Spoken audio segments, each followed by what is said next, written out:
around like that at age 58. So I want to get that out the way first. But I wanted to get to a bigger point. Because the time comes, somewhat pun intended, for us to take the gloves off when it comes to Jake Paul. Now, unlike people who've worked with me, unlike people who are friends and colleagues, what have you, I didn't find it funny. This is kind of weird because Jake Paul is extremely bigger than Tank. Even he recognizes that he's too big for him. Yes. He recognizes that he's too big for him.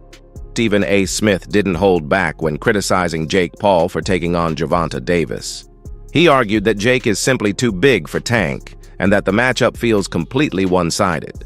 According to Smith, Jake keeps picking opponents who don't truly test his boxing skills, instead choosing fights that guarantee attention but lack competitiveness. He believes this pattern exposes Jake's real motive, chasing easy victories instead of genuine challenges that could prove his worth in the sport. That was Mike Tyson. Now you're going into the ring against a cat that's 228. He's a young lion. And no matter what questions may exist about Jake Paul and his ability to box real boxers, because we haven't really seen that yet from him, we don't question his power. No. We know he's got power. Yeah. Stephen A. Smith also questioned Gervonta Davis's coach about which opponents he believes deserve to share the ring with Tank next. The coach didn't hesitate. He said anyone who has ever spoken negatively about Davis should be first in line. He specifically mentioned names like Shakur Stevenson and Teofimo Lopez, fighters who've publicly questioned Tank's abilities. For the coach, this isn't just about rivalry. It's about respect. He wants those critics to feel the reality of Davis's power and precision for themselves. The goal isn't just revenge for their words, but to silence anyone doubting Davis's dominance by letting them experience his strength up close. Who do you want to see? You, as a guy that's in his trainer, that's like a father figure to him, you're training him all the time, you know him, both y'all from the streets of Baltimore the whole bit. Who do you want to see Tank fight next? I want him to get all of them that ran their mouth. Give me the names. I need names, Calvin. I need names. You already know. We went down to, we working on the big four. It was Garcia, that's the first one. Roma, I hope we get him soon. Shakur, he's going to get it. He know he's going to get it. It's just Bob is in charge of that. You know what I'm saying? Bob know what he's doing over there. You can't tell Bob how to run his game because he's like a vet at this. He's been doing it for so many years. That's going to happen. All the fights that we'll want, they have no choice. They're going to take the fight when it's time to take the fight. It's just right now, who's going to take the fight? That's the question. And commentator Aries Spears didn't sugarcoat his opinion either.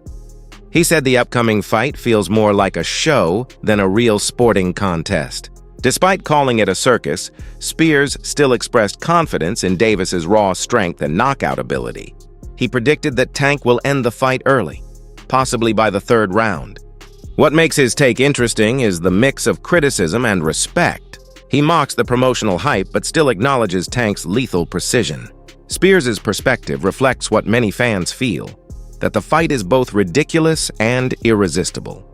It's spectacle wrapped in skill, where entertainment meets destruction, and everyone secretly wants to see Davis deliver a brutal finish. The next fight that's coming up is Tank Davis versus Jake Paul. Oh, this is such a circus. Yeah.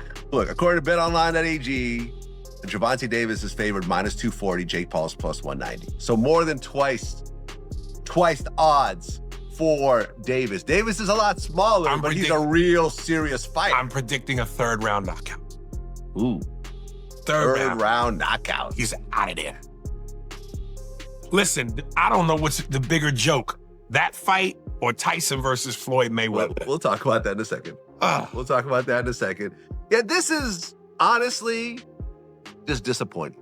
As a boxing fan, to just keep seeing these circuses happen over and over again.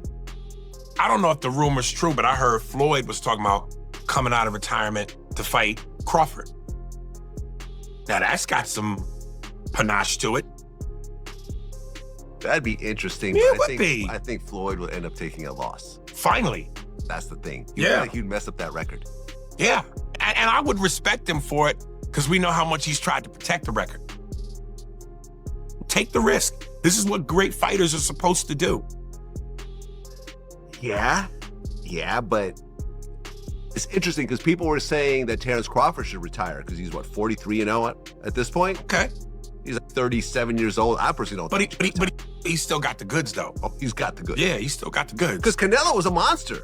Had been dominating for a while. Right. And like he had only had 2 losses, one of which was Mayweather, very early in his career. But this whole like Jake Paul, Gervonta Davis thing, just like, because Gervonta was supposed to fight Roach. There was supposed to be a rematch because it was, I believe, a draw last time. Yeah. So you go and fight Jake Paul instead? I'm sure it's a much bigger bag. I'm sure it's a much bigger bag. And clearly that's what it's about. It's the bag, you know? Yeah. Yeah. I mean, pretty soon they're going to have Denzel Washington fighting somebody. Like, they're going to start putting like old men. I mean, they've already putting old men in the ring. As long as before the fight, Denzel looks at his watch and goes, 16 seconds. I'm with it. Stephen A. Smith, known for his outspoken honesty, said boxing needs to move away from spectacle-driven events and back toward real competition. He believes Gervonta Davis should focus on meaningful fights that challenge his abilities rather than exhibition-style bouts that do little for his legacy. Smith even mentioned wanting to see a rematch with Ryan Garcia, unfinished business that still excites fans. He also named Teofimo Lopez and Shakur Stevenson as ideal opponents who could push Tank mentally and physically. According to Smith, fans deserve fights that matter, matchups that test champions and revive boxing's competitive spirit. He doesn't want to see Tank's immense talent wasted on showbiz events, but showcased in real wars that define greatness. To me personally, I want to see him fight a Garcia again. I want to see him fight a Teofimo Lopez, somebody like that, that's got some power, somebody that has the potential to inflict some pain upon him, because I don't know if anybody can do it. And I've totally lost it with David Haney. After what I saw Ryan Garcia do to him, even though Ryan Garcia was a bit bulked up. A growing number of boxing commentators are running out of patience with Jake Paul's career choices. They point out that his recent fight announcements follow the same pattern, selecting unconventional opponents who create headlines rather than credible matchups that build legitimacy. Many experts believe Jake's fights are designed for viral moments, not boxing history. They argue he consistently avoids fighters who are equal in weight, skill, or experience. While his events attract millions of views, critics say the entertainment value comes at the cost of authenticity. The spectacle overshadows the sport, and the storylines feel scripted rather than earned. For purists, this is why Jake Paul remains a showman, not a serious contender. Performance. Jake Paul won the fight. But yeah, that was that. This time, Jake Paul is to take on Tank Davis. Tank Davis, he was recently in the news for being arrested for a domestic violence incident involving one of his kids' mother. He was alleged to have slapped her about the place. The charges were later dropped, to be fair to him. But yeah, that was when he was last in the news. What is interesting is just a couple of months ago, Tank Davis was saying openly that he'd lost his passion for boxing and that he wanted time away from the sport. There was speculation that he might even retire as he was experiencing extreme mental fatigue from boxing, depression, and there were mental health concerns over him. However, I guess the opportunity to earn a truck full of money, fighting a completely worthless exhibition fight against Jake Paul, was enough to make him change his mind about boxing. Funny that, isn't it?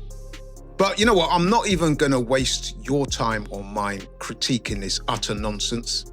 Suffice to say that this so-called fight we're talking about is an exhibition, and it pits Jake Paul, who is a cruiserweight, by the way, weighs in excess of 200 pounds, and Tank Davis, who is, he was the WBA lightweight champion, who weighs in at about 135 pounds when he fights. So that's a disparity of some 65 pounds. In old money, that's about 4.5 stone. There's also a significant difference in height. Jake Paul is roughly, 6'1", 2. Gervonta Davis is 5'5" at best. So, there's a height disparity there of some 8 inches. And once again, this is Jake Paul showing total disrespect to boxing, in my opinion. How Tank started acting after he made 40 million with Ryan. When he make another 40 plus million with Jake, he's gonna go make 40 million fighting Jake Paul, and then he's gonna come back and fight Lamont Road for what? He's gonna come back and fight Shakur Stevenson for what? He's not gonna fight none of those guys. No, the only way he fight any of them guys, Turkey gonna have to hit him with the Crawford money. Cause that's the thing. You do this for a reason, bro. Like, I get it. You want him to be competitive, but his goal is money. He made 40 with Ryan plus everything in between. Now he get this 40, 50 million plus. He don't even gotta fight no more. So now if you want him to fight Shakur, give me that Canelo money, man.